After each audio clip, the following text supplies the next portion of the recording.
Hello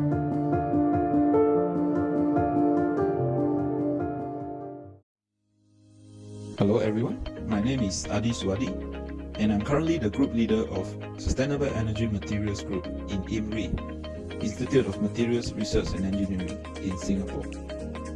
We are currently a team of talented research scientists, engineers and students.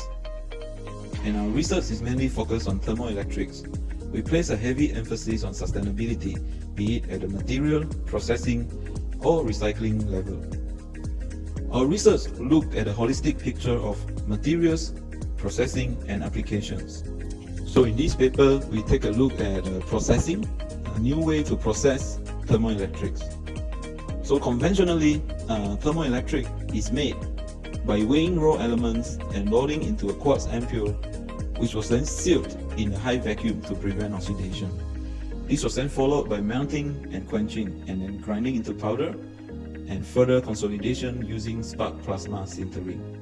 The final ingot is then cut into pieces for further testing to measure the electrical and thermal transport properties. So the conventional way of making thermoelectric is quite tedious and time consuming. In this paper, we look at a new way, additive manufacturing, specifically a direct ink writing.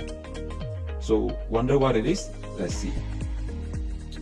In this focus review, we discuss a potentially game-changing way of preparing thermoelectric materials and devices, direct ink writing or DIW.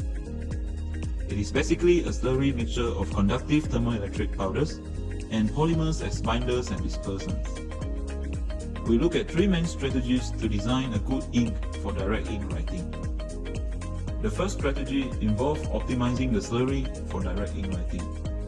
These mainly involve improving the wettability of the polymers on thermoelectric particles, which is known to have a poor surface wettability.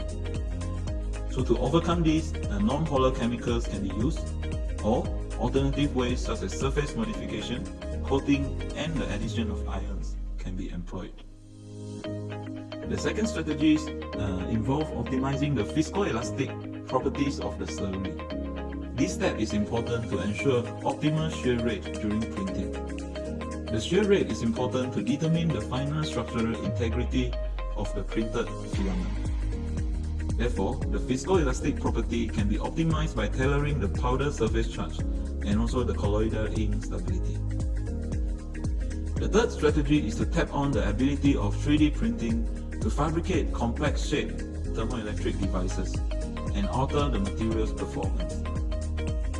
For a typical thermoelectric inks, inorganic thermoelectric inks, a sintering is performed on the final structure.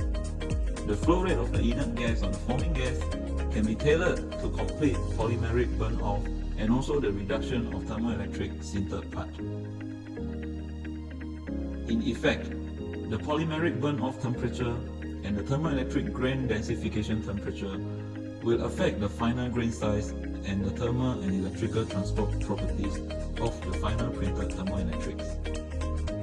For instance, by optimizing the burn-off temperature, grain size can be engineered for optimal electric and thermal transport properties. We hope you enjoyed the video and the short perspective of what we are trying to do. We welcome any collaboration. Please do stay tuned to our website and follow our Twitter or LinkedIn for exciting updates on our research journey. Thank you.